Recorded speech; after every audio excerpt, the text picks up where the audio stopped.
오늘은 요한복음 마지막 강해 시간입니다. 65번째 시간이면서 마지막 강해 시간인데 여기까지 주님 인도해 주신 은혜를 참 감사합니다. 사실 제가 성경 66권 가운데 강해하기가 참 부담스러운 책들이 몇 권이 있습니다. 그 중에 하나가 사실은 요한복음이었습니다. 다른 공고한 복음서들과는 달리 이 요한복음이 사도 요한이 이미 다른 복음서들을 묵상하고 성령의 감동 따라서 기록하다 보니까 깊이가 있어요. 그래서 해석하기가 참 까다로운 면들이 있기 때문에 요한복음은 좀 주저했던 면도 있지만 또 한 가지는 좀 인생의 연륜이 쌓이고 목회에 경륜이 쌓일 때 이 책을 강의하고 싶다. 그만큼 깊은 책이기 때문에 이런 부담이 더 컸던 것 같습니다. 그럼에도 불구하고 요한복음을 강해야 한다는 부담감이 제 마음을 계속 짓눌렀습니다. 그래서 이 책을 강해하지 않고는 안 되겠다 해서 그 부담을 따라서 지금까지 순종을 해왔고 감사하게도 중도 하차하지 않고 여기까지 이제 마지막 시간까지 이르렀습니다. 오늘은 이제 이 요한복음의 마지막 부분을 살펴볼 텐데 이 제자도와 관련된 말씀이에요. 요한복음의 이 마무리가 제자의 도리를 보여줍니다.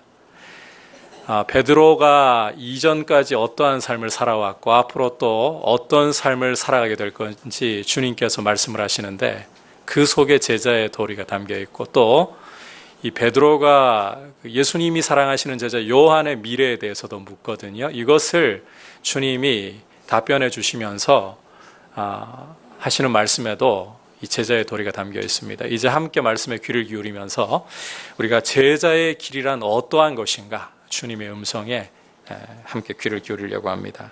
자, 먼저 제자의 길은 한번 따라합시다. 자신의 뜻이 아니라 주님께 매여 이끌리는 삶입니다. 제자의 길은 자기 뜻이 아니라 주님께 매여서 주님께 이끌리는 삶입니다. 자, 18절 다시 한번 함께 보겠습니다. 시작. 내가 진실로 진실로 내게 이르노니 내가 젊어서는 스스로 띠뛰고 원하는 곳으로 다녔거니와 늙어서는 내 팔을 벌리리니 남이 내게 띠띠우고 원하지 아니하는 곳으로 데려가리라. 자, 이 말씀에서 먼저 내가 젊어서는 이라고 말씀하는데 이 대목은 베드로가 지금까지 쭉 걸어왔던 삶의 길을 비유로 말씀하는 표현입니다. 주님은 베드로가 지금까지 스스로 띠뛰고 원하는 곳으로 다녔다라고 그의 삶을 말씀하고 계십니다. 우리가 이 표현에 대한 이해를 좀 가지고 이 말씀을 보아야 되는데 띠를 띈다는 것은 고대 근동 지역의 복장이 보면 여러분 찬양대 가운처럼 밑으로 내려오는 옷이잖아요. 감이 아마 잡히실 거예요. 머릿속에 그려질 거예요. 이런 옷을 입고 그냥 활동을 하려고 하면 굉장히 불편합니다. 옷이 걸리적거리기 때문에 이 활동하기에 편하도록 유대인들이나 이 로마 군인들을 보면 허리에다가 벨트를 딱 맵니다. 그래야 옷이 걸리지 않기 때문에. 따라서 스스로 띠를 띠고 원하는 곳으로 다닌다. 이것은 힘이 있는 젊은이가 자기가 알아서 옷을 차려입고 자기가 알아서 허리에다가 띠를 띠고 자기 가고 싶은 곳으로 마음껏 다닐 수 있는 이런 이미지를 주는 것입니다. 주님은 베드로의 지나온 날이 그와 같은 모습이었다. 자기의 혈기를 따라서 자기의 힘을 따라서 알아서 살아가는, 자기 하고 싶은 대로 살아가는 이런 모습이 주된 특징이었다라고 말씀하고 계시는 겁니다. 하지만 늙어서는, 다시 말해서 베드로가 앞으로는 내 팔을 벌리리니 남이 내게 띠띠우고 원하지 아니하는 곳으로 데려가리라. 이렇게 말씀을 하십니다. 사람이 늙고 기력이 쇠하게 되면 옷도 남이 입혀줘야 되고 팔 벌리고 있으면 옷도 남이 입혀줘야 되고 허리에 띠도 남이 띄워줘야 되고 어딘가를 가고 싶어도 이끌어줘야만 갈 수 있는 이런 형편에 처하게 됩니다. 주님은 앞으로 베드로가 바로 이와 같은 삶을 살아가게 될 것이다. 다시 말해서 자기가 원하는 대로 자기의 혈기와 뜻을 따라 살아가는 삶이 아니라 주님께 매여서 주님이 이끄시는 대로 살아가야 할 삶이 될 것이다. 이렇게 지금 말씀을 주고 계시는 것입니다. 그런데 요한은 여기서 한 걸음 더 나아가서 19절 전반부에서 베드로에 대한 이와 같은 말씀이 장차 베드로가 어떻게 죽음을 맞이할 것인가, 죽음과 관련된 말씀이라고 설명을 덧붙이고 있어요. 그러니까 주님께서 주신 이 말씀은 이중적인 의미가 있다는 거예요. 앞으로 주님께 매여서 주님이 이끄시는 대로 살아갈 삶, 그리고 그 정점에 이르러서는 어떻게 베드로가 죽게 될 것인가, 이 두 가지를 보여주고 있다는 것입니다. 참고로 이 말씀에 해당하는 죽음하면 이 당시 사람들은 십자가형을 떠올리게 되어 있습니다. 자, 십자가형을 당하는 죄수들은 팔을 벌려야 하죠. 왜냐하면 십자가 가로보에다가, 이렇게 가로보에다가 팔을 벌려서 형을 집행하는 군인들이 그 죄수의 팔을 묶게 되고, 그걸 진 채로 원치 않는 곳에 사형장까지 이끌어 가기 때문인 겁니다. 결국 주님은 베드로가 주님께 매여서 주님이 이끄시는 대로 살아갈 뿐만 아니라 죽는 것까지도 자기 원하는 대로가 아닌 주님의 뜻에 이끌려서 십자가에 죽게 될 것이다. 이런 예고를 지금 하고 계신다는 거예요. 자, 우리가 성경을 읽을 때 항상 좀 문맥을 고려하면서 읽어야 합니다. 오늘 이 말씀을 주고 계신 이 상황이 어떤 상황인가? 전문맥을 보면 주님이 베드로와 함께 사랑의 대화를 나누시던, 베드로에게 내가 나를 사랑하느냐 3번 물으시면서 베드로가 주님, 내가 주님 사랑하는 줄 압니다. 주님께서 아십니다. 그러니까 내 양을 먹이라. 베드로를 믿어주시는 사랑을 베풀어 주시는 아주 훈훈하고 따뜻한 분위기였죠. 자, 이런 분위기에서 갑자기 베드로, 내가 앞으로 살아가야 할 삶은 너 원하는 대로 살 수 있는 삶이 아니야. 너는 메인 삶을 살아가야 돼. 그리고 심지어 너의 죽음까지도 네가 원하는 대로 늙어서 편안하게 죽을 수 있는 것이 아니라, 호상이 아니라 아무도 원치 않을 죽음. 이 당시 로마인들은 입에 담기도 주저하고 유대인들에게는 걸림돌이 될 죽음, 십자가의 죽음을 죽어야 한다, 이런 말씀을 하고 계시는 거예요. 분위기가 이게 영 달라지고 있죠. 주님이 분위기 파악이 안 되시는지 이런 말씀을 지금 갑자기 베드로에게 던지고 계시는 거예요. 주목할 것은 이런 분위기에 전혀 어울리지 않는 말씀을 하신 후에 19절 끝부분을 보시면 베드로에게 너는 나를 따르라, 나를 따르라고 말씀하신다는 점입니다. 그러니까 베드로가 주님을 따라 제자의 길을 살아가기 위해서는 이와 같은 삶을, 메인 삶을 살아야 되고 죽음까지도 자기 뜻이 아니라 주님께 매여서 주님이 주시는 죽음을 받아들여야 한다는 것입니다. 상당히 고민스러운 말씀 아닌가요? 요즘 우리 젊은이들 표현으로 하면 가뿐 싸, 갑자기 분위기 싸해질 말씀 아닙니까? 이런 말씀을 하시면 과연 듣는 입장에서 베드로가 주님을 따라가고 싶은, 제자의 길을 가고 싶은 마음이 일어날련지, 아니 불타오르던 마음조차도 내가 너를 믿어준다, 믿을 만해서가 아니라 내가 너를 믿어, 내 양을 너한테 맡길게, 여기까지는 막 타오르려고 했어요. 가슴이 뜨거워지려고 했어요. 그런데 갑자기 이 타오르던 불마저도 확 꺼져버릴 이런 부담스러운 말씀을 주님이 지금 주고 계시는 거 아닌가요? 도망가고 싶을 이런 분위기로 주님이 지금 말씀을 하시는 것처럼 느껴질 수도 있을 것 같습니다.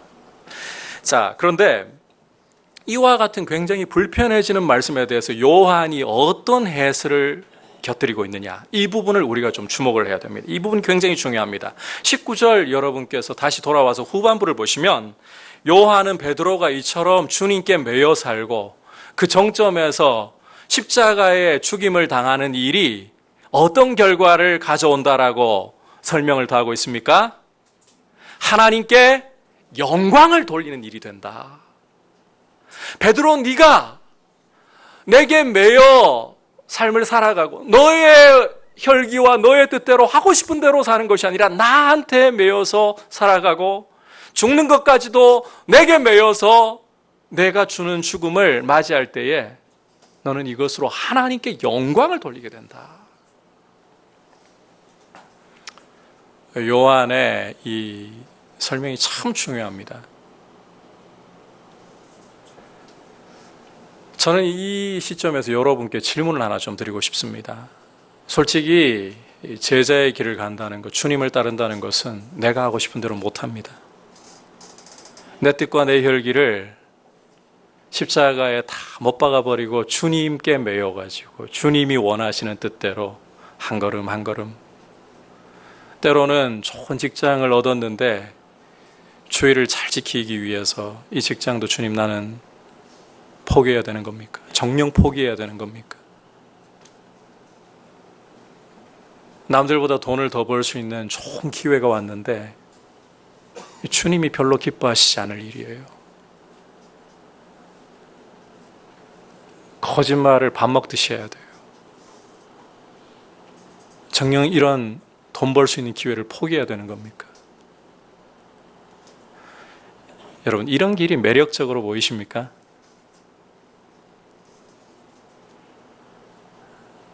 그냥 내가 하고 싶은 대로, 내 혈기대로, 내 뜻대로 살아가는 게 더 매력적이지 않습니까?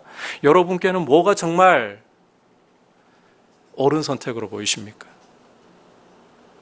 내 눈에 보기에 좋은 대로, 내 마음이 끌리는 대로 매력적인 선택을 하면서 살아가고 싶습니까? 그렇지 않으면 내 눈에는 전혀 매력적으로 보이지 않아도 그 길이 하나님께 영광이 된다면 그 길을 나의 영광으로 받아들이면서 그 길을 선택하고 싶습니까? 이 질문에 대한 정직한 대답에서 우리는 우리 자신이 어떤 가치관을 가지고 살아가는가, 주님의 은혜를 알고 주님의 사랑에 매여 사는가, 이 사실을 분명하게 확인할 수 있습니다. 우리가 주님의 은혜를 정말 알고 있다면, 주님의 사랑을 정말 알고 있다면 우리는 눈에 보기에 매력적인 길을 따라가려고 하는 것이 아니라 내가 그냥 원하고 내 혈기를 따라가는 그런 길을 선택하려고 하지 않고 전혀 매력적이지 않아도 하나님께 영광을 돌리는 길을 선택하고 싶어 할 겁니다. 하나님께 영광을 돌리는 길이 바로 나에게도 영광입니다. 때로는 어금니를 물어야 되고 때로는 눈물이 흘러야 할지라도 나는 눈에 보기에 좋은 매력적인 길을 선택하지 않고 주님께 매여 주님이 이끄시는 대로 살고 죽는 길을 선택하고 싶습니다. 이게 주님의 은혜를 아는 사람의 선택이에요. 여러분은 어떤 선택을 주님께 드리고 싶습니까? 여러분의 선택 무엇입니까? 우리가 베드로 이야기를 하고 있잖아요. 베드로는 주님께 매여서 주님이 살고 죽게 하시는 대로 그의 삶을 드렸습니다. 베드로의 이후의 삶을 주님 말씀대로 따라간 삶을 잘 보여주는 성경의 책들이 있죠. 바로 사도행전과 베드로가 교회를 위해 쓴 두 권의 편지들이 있어요. 베드로 전후서. 이 책들을 보시면 베드로는 이전에 살던 것처럼 자기의 뜻과 자기의 혈기를 따라서 자기 마음이 끄는 대로 그걸 더 이상 자유라고 하면서 살지 않았습니다. 주님께 매여서 주님이 이끄시는 대로 살고 죽기를 선택했습니다. 전승에 따르면 로마의 이 네로 황제 때 대박해가 일어날 때에 그때 베드로가 십자가에 못 박혀 죽었다고 합니다. 그런데 형을 집행하는 군인에게 베드로가 내가 어찌 내 주님처럼, 나 같은 자격 없는 사람이 어떻게 내 주님처럼 죽을 수 있단 말인가? 나를 십자가에 거꾸로 달아주시오. 그래서 십자가에 거꾸로 달려서 죽음을 맞이했다라고 합니다. 이처럼 베드로는 주님께 매여 살고 주님 때문에 죽는 것이 하나님께 영광이 되고 그게 나한테 영광입니다.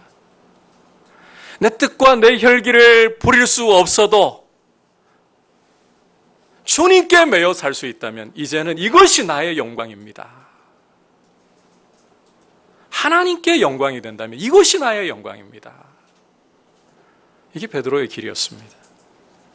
이와 같이 주님께 매여 살아가는 것이 영광이라고 고백하고 그 영광을 자신의 삶 속에 구체적으로 받아들이고 싶어 했던 또 한 사람이 있습니다. 사도 바울입니다. 여러분께서 사도행전 20장을 읽어보시면 사도 바울이 3차 전도 여행을 마무리하면서 예루살렘으로 올라가는 여정 속에 밀레도라는 곳의 에베소 지역 장로들, 오늘날로 치면 목회자들입니다. 그분들을 다 모아놓고 고별 설교하는 것을 읽을 수가 있습니다. 그 고별 설교 가운데 사도 바울은 나는 지금 예루살렘으로 올라가는 길인데 거기서 무슨 일을 당할지 알 수가 없다. 왜냐하면 성령께서 내가 들른 각 성에서 증거해 주시기를 바울 내 앞에 결박이 기다리고 있고 환난이 기다리고 있다.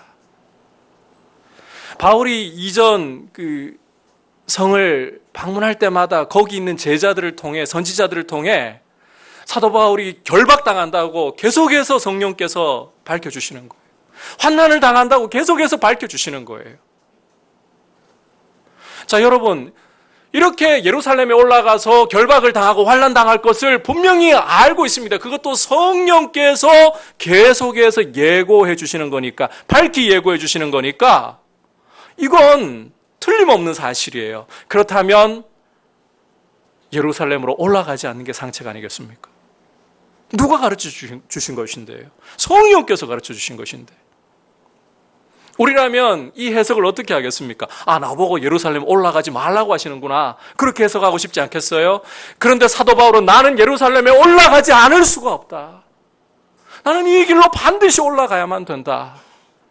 그 이유를 나는 성령에 내 심령이 매여 있기 때문이다. 내 심령이 매여 있기 때문이다. 성령께 매여 있기 때문이다.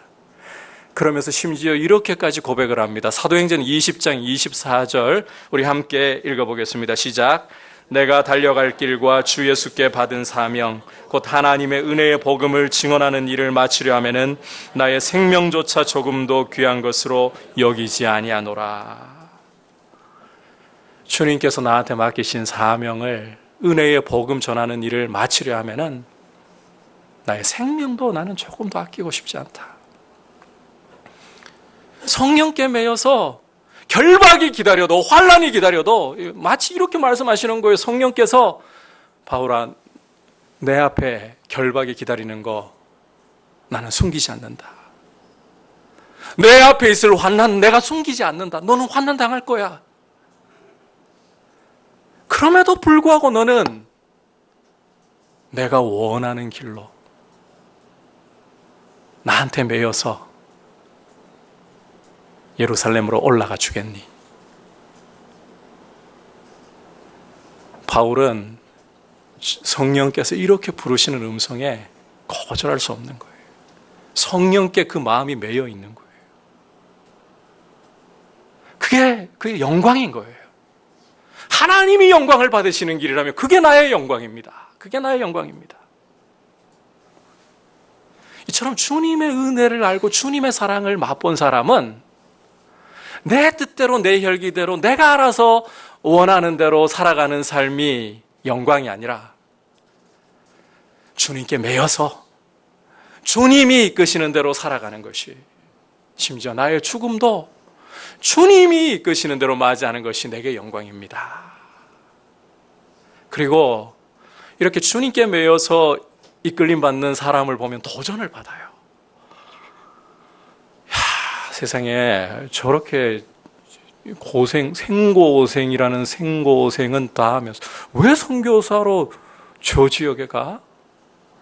아니, 왜 좋은 대학 졸업장 버리고 저렇게 남들이 부러워할 직장 버리고 왜 갑자기 신학을 하고 목회를 한다 그래? 그것도 큰 교회가 보장되어 있는 것도 아니고 앞으로 개척해가지고 먹고 살 일조차 막막해지는 이런 상황인데 이렇게 이상하게 보지 않습니다. 오히려 주님께 심령이 매여서 주님과 한 걸음 한 걸음 동행하는 사람을 보면 도전이 돼요. 그런 삶이 부러운 거예요. 그리고 내 안에서 내 혈기를 따라서 내 고집 따라서 내 마음대로 살아가는 모습과 유혹들이 고개를 쳐들 때에 주님, 내가 이 길을 걸어가는 사람이 되고 싶지 않습니다. 주님이 기뻐하시지 않는 이런 길로 걸어가고 싶지 않습니다. 나의 이런 모습을 십자가에 못 박아 주십시오. 주님이 이끄시는 대로 살아가게 도와주십시오. 내가 주님이 이끄시는 대로 살아가고 죽는 것이 내 삶의 영광입니다. 이런 고백을 드릴 수 있는 사람인 거예요. 여러분은 어떤 선택하고 싶습니까? 오늘 이 질문을 여러분에게 남겨드리고 싶습니다. 여러분은 어떤 길을 걸어가고 싶습니까? 그냥 인간적인 유혹은 그럴 거예요. 현실이니까. 돈 많이 벌 수 있다면. 그래서 아파트도 좀 평수 넓은 걸로. 차도 남들이 고개를 한번 돌려서 볼 만한 그런 차를 몰고 옷을 입어도 딱 봐도 맵신나는 옷을 입고 내 아이도 교육을 시킬 때에 최고의 이 과외교사를 좀 붙여가지고 요즘 개천에서 욕난다는 말은 옛날 말이 되어버렸잖아요. 대한민국 사회에서 인류대학 보란듯이 보내고 싶고 이런 유혹이 왜 우리 삶에 제가 말한 것은 좀 최대한 극단으로 이야기를 드렸지만 그와 같은 모습에 이 타협점들이 왜 우리 모습 안에 고개를 들지 않겠어요? 우리 마음속에 그런 욕구가 고개를 들고 유혹들이 고개를 들려고 하는 거 충분히 느끼실 수 있을 겁니다.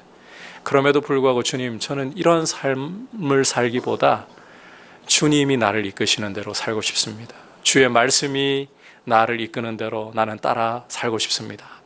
이런 욕구가 있다면 복이 있는 줄 믿으시기를 바랍니다. 그리고 이러한 거룩한 욕구에 매여서 주님께 매여서 여러분의 삶을 선택하기를 저는 도전합니다.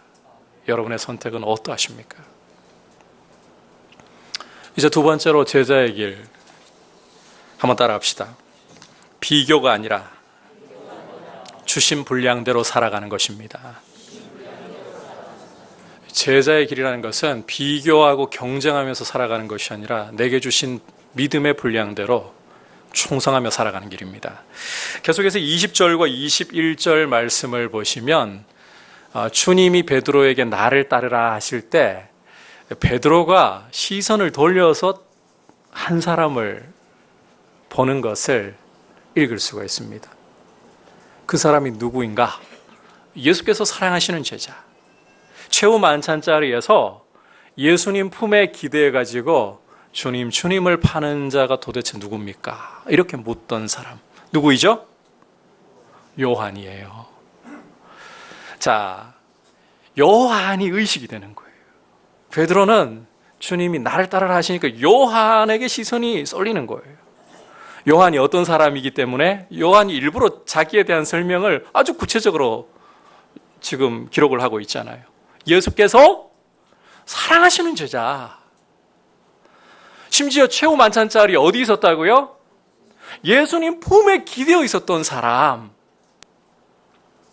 그러니까 수제자 베드로의 입장에서 지금 베드로가 이 용기를 얻고 회복됐을 거 아니에요. 그 전까지는 이러나 저러나 자신의 실패가 자신의 발목을 자꾸 잡고 앞으로 나아가지 못하도록 걸림돌이 될 수도 있었을 텐데 주님이 너 나를 사랑하느냐? 예, 주님 사랑한 줄 주님 아시지 않습니까? 그래, 그러면 내 양을 먹여. 내가 너 믿어준다. 이러니까 회복이 된 거예요. 수제자로서의 자존감이 회복이 된 거예요. 이러니까 딱 한 사람이 갑자기 걸리기 시작하는 거예요. 그 전까지는 내가 무슨 낯짝이 있어서 이런 생각을 가질 수 있다가도 이제 이게 회복되고 나니까 수제자로서의 자존감이 딱 서고 나니까 딱 한 사람 걸려요. 다른 사람은 별로 안 걸리는데 딱 한 사람이 걸리는 거예요. 라이벌 의식이 올라오는 거예요. 요한. 왜? 예수께서 사랑하시는 제자니까. 심지어 최후의 맞은 자리에 그분의 품에 기대어 있던 그런 제자니까. 죄는 어떻게 되지? 나는 주님께 매여서 심지어 주님처럼 십자가에 못 박혀 죽어야 된다고 말씀하는데 죄는 어떻게 될까? 주여, 죄 어떻게 될까요? 자, 그러니까 주님이 여기에 대해 뭐라고 대답을 주시는가? 우리 함께 22절에서 확인해 보겠습니다. 시작. 예수께서 이르시되 내가 올 때까지 그를 머물게 하고자 할지라도 내게 무슨 상관이냐? 너는 나를 따르라 하시더라. 자, 이 말씀은 요한의 앞으로의 삶에 대해서 베드로 너는 조금만 문자를 써볼게요. None of your business. 신경 쓰지 마. 네 일 아니야. 왜 네가 신경을 써? 너는 너의 부르심에나 충실하면 돼. 이렇게 말씀을 주시는 거예요. 자, 그런데 주님이 하신 말씀이 이 당시 형제들에게, 요한복음을 기록할 때는 이제 초대 교회잖아요. 교회 안에 어떤 식으로 퍼져나가는가, 23절에서 그 퍼져나가는 내용을 소개하면서 오류를 정정해주고 있거든요. 우리 함께 23절 읽으면서 확인해 볼까요? 시작. 이 말씀이 형제들에게 나가서 그 제자는 죽지 아니하겠다 하였으나 예수의 말씀은 그가 죽지 않겠다 하신 것이 아니라 내가 올 때까지 그를 머물게 하고자 할지라도 내게 무슨 상관이냐 하신 것이로라. 참, 이 말이 교회 안에서는 예수님 재림하실 때까지 요한을 살려준다고 이렇게 그때까지 안 죽는다고 이렇게 말이 퍼져나가 있는 거예요. 예나 지금이나 교회 안에 말 퍼지는 거는 참 차이가 별로 없는 것 같아요. 예를 잘 들어야 될 것 같아요. 개똥이와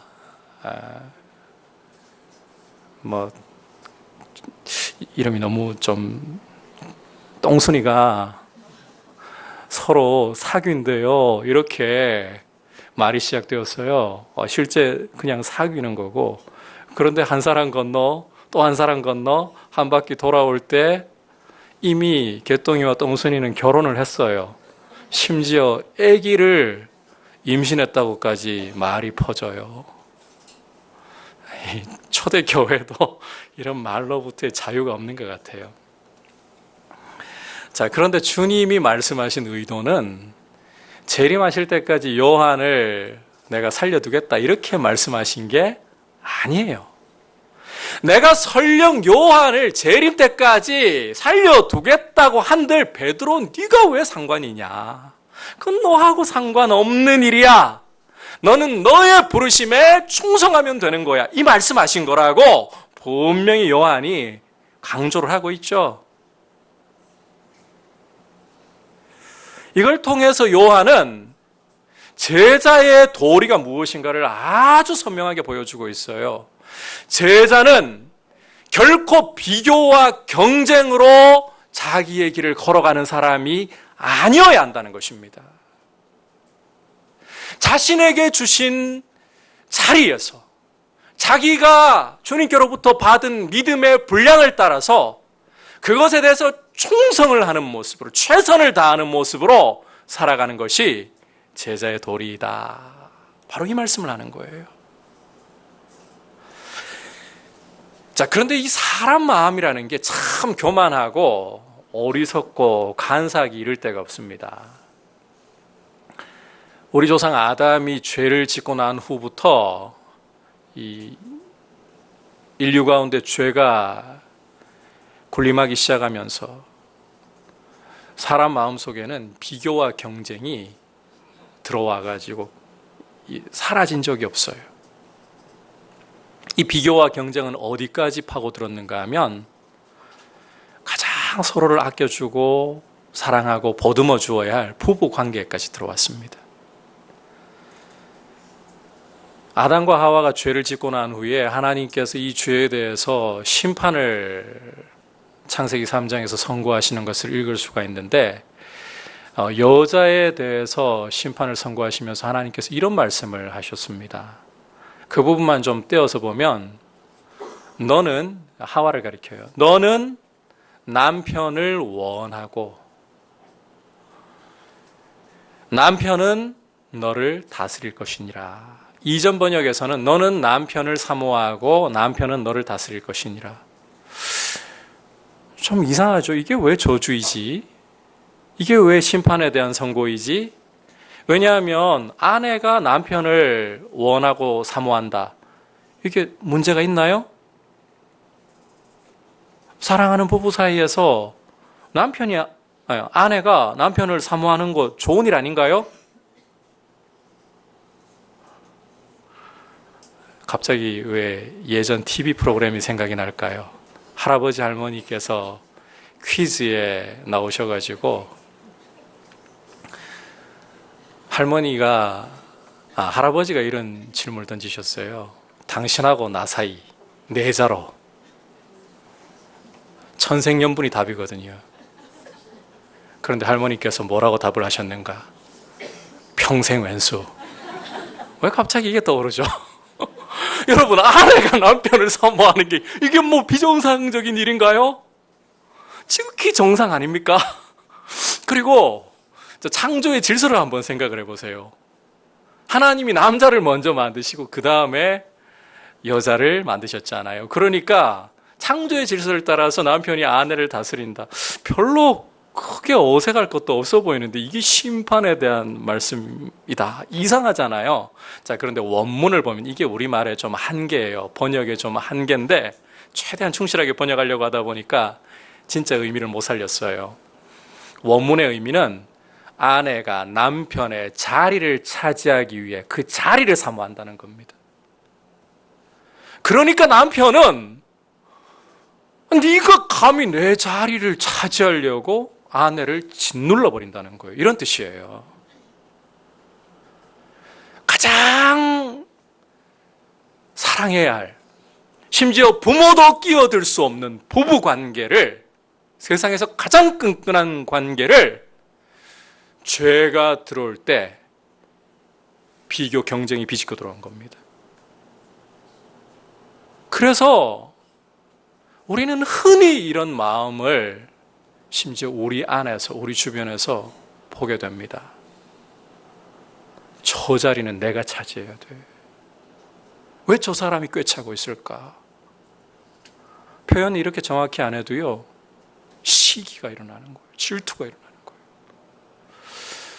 저 사람은 나보다 가지고 있는 은사도 재능도 능력도 많지 않은 것 같은데, 여러분 이야기할 거 없이 과거에 저도 그리고 지금도 그런 유혹이 올라올 때가 있어요. 왜 하나님이 저만큼 많은 양떼를 맡겨주셨지? 별로 나보다 교만해서 죄송합니다. 설교도 못하는 것 같은데, 목양도 잘 못하는 것 같은데 왜 저 자리에 있지? 왜 저렇게 주님이 많이 맡겨주셨지?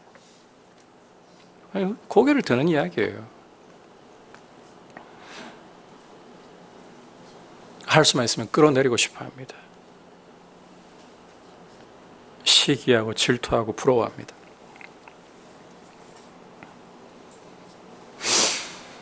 그런데 주님은 성도의 길이, 주님을 따르는 제자로서의 길이 이와 같은 비교가 아니라, 경쟁이 아니라, 시기하고 질투하고 남을 끌어내려서라도 내가 그 자리에 올라서려는 길이 아니라, 내게 주신 자리에서 내게 주신 은사와 재능을 감사하면서 그 자리에서 최선을 다하고 충성하는 것이라고 분명히 말씀하고 계시는 겁니다. 여러분, 성도는 이 땅을 살아가면서 비교와 경쟁이 아예 없을 수는 없습니다. 죄가 들어온 이래로 비교와 경쟁은 없애려고 해도 주님 오실 때까지 없어지는 않습니다. 심지어 성경에서조차 하나님의 아름다우심과 영화로우심을 드러내기 위해서 우리 인간의 이해를 돕기 위해서 어쩔 수 없이 비교를 도용하는 경우들이 있어요. 시편을 읽어보시면 실제로 하나님 외에는 다른 신이 없죠? 있습니까? 없어요. 그런데 하나님은 이런 신 저런 신보다 크시도다 이렇게 말씀하잖아요. 애굽의 저 태양신 라보다도, 블레셋의 저 다곤보다도, 바벨론의 저 벨 말뚝보다도 크시도다. 우리 인간의 이런 비교하고 경쟁하는 이런 죄 때문에 들어온 심보를 하나님께서 아시기 때문에 그런 표현을 통해서 하나님의 탁월하심을 묘사하기 위해서 성경은 비교를 사용합니다.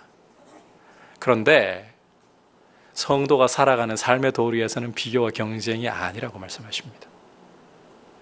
여러분, 내게 주어진 자리가 정말 하나님이 주신 자리, 내게 주신 믿음의 분량, 내 재능, 은사가 하나님이 나한테 실수 없이 주신 것이라는 사실을 분명하게 인식하고 감사하면서 충성할 수 있기를 축복합니다.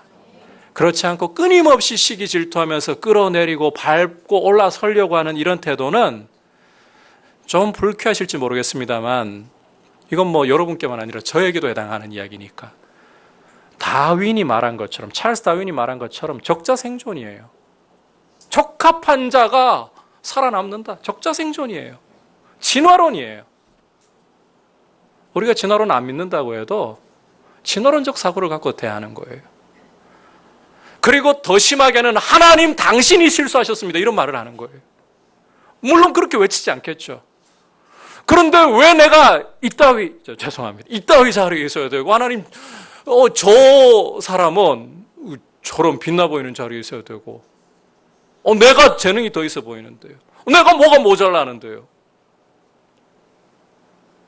그리고 때로는 우리는 그런 착각과 신화 속에 빠져듭니다.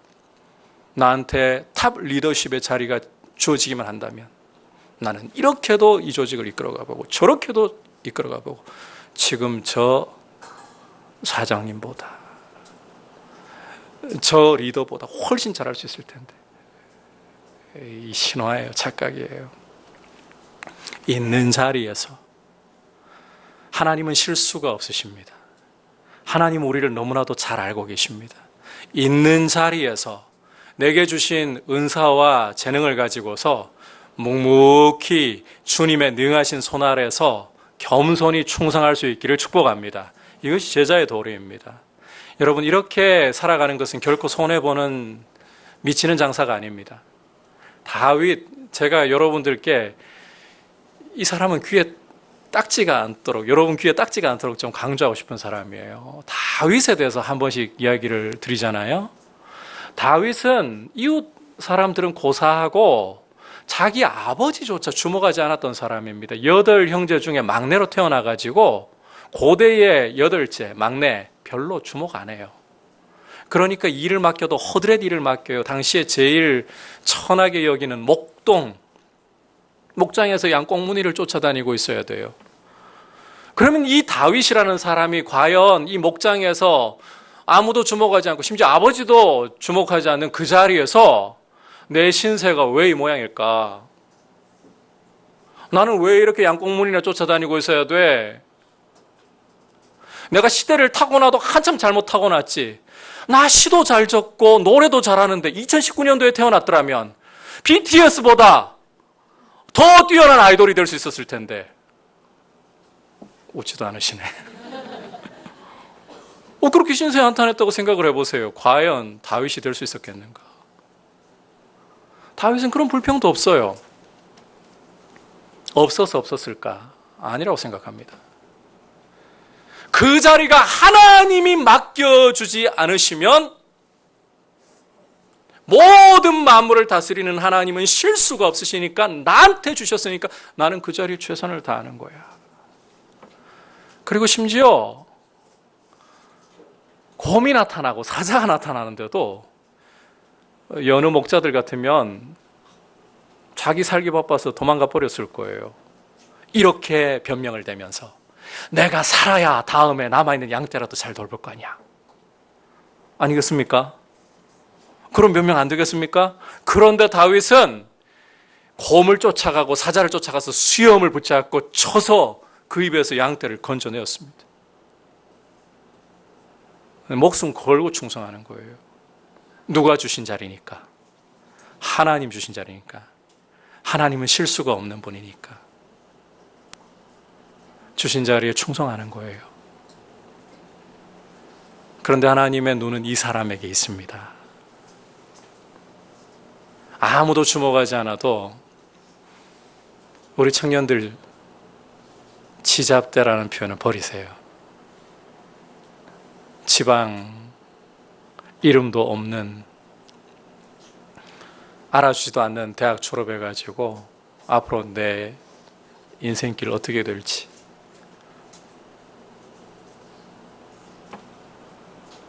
내 지금 있는 자리가 왜 이 모양이 꼬라지인지 이렇게 원망하지 말고 내가 있는 자리에서라도 내가 할 수 있는 일이 무엇인가, 주님이 나한테 맡겨주신 일이 무엇인가 최선을 다하려고 하세요. 하나님 실수가 없으시고 하나님 결코 나를 못 보신다고 그렇게 생각하지 말고 실수 없으신 하나님이 나한테 가장 지금 필요한 순간을 허락해 주신 거야. 최선을 다하십시오. 옆에 돌아볼 시간에 내가 해야 할 일에 집중을 하십시오. 하나님은 그런 사람 보고 계십니다. 그리고 이런 이름 없는 목동 다윗을 하나님은 이스라엘의 왕으로 세우셨어요. 이스라엘 역사 가운데 가장 거룩한 영향력을 끼치는 왕으로, 메시아까지 예표할 정도로. 여러분, 다윗이 이런 목장에서 묵묵히 충성하는 모습으로 훈련받지 않았다면 왕자리 올려놔 보세요. 어떻게 하겠습니까? 힘을 마구 휘두르지. 여러분, 요셉도 마찬가지인 사람입니다. 하나님이 이 사람 애굽의 노예로 팔려가게 하셨을 때 원망으로 세월 보냈다고 생각해 보십시오.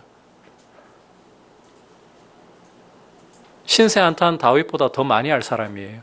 형들한테 미움받아가지고 한순간 채색 옷이 다 벗겨지고 노예가 되고 심지어 감옥의 죄수가 되었는데, 하지만 요셉은 그 자리에서 원망하는 것이 아니라 자기와 함께하고 있는 하나님의 말씀을 따라서 하나님과 동행했습니다. 있는 자리에서 노예이나 가정을 위해서 충성했습니다. 그러니까 보디발의 집이 복을 받고 보디발이 이 사람을 주목해서 가정 총무를 올리는 거예요. 감옥에 억울하게 떨어져도 그는 그 자리를 원망하기보다 죄수이지만 최선을 다해서 모범된 생활을 하려고 노력했습니다. 그러니까 간수가 감옥에 일을 다 맡겨줘요. 그러는 가운데에 바로의 술 맡은 관원장을 만나게 되는 거 아닙니까? 그리고 하나님이 요셉을 애굽의 총리로 들어올리실 때 이런 훈련이 되어 있으니까 이 자리를 주신 분은 하나님이시야. 나는 힘을 휘두르지 않아. 여러분, 요셉이 이런 과정 없었으면, 만약에 애굽에 가자마자 총리 되었으면 칼 뽑아 들고 형 찾아갑니다. 어디 나를 감히 이렇게 될 사람을 이스마엘 상인들한테 팔아먹고 말이야, 나를 미워하고 말이야, 이러면서 복수합니다. 그러지 않았어요. 거룩한 영향력을 끼치는 것이 제자의 도리예요.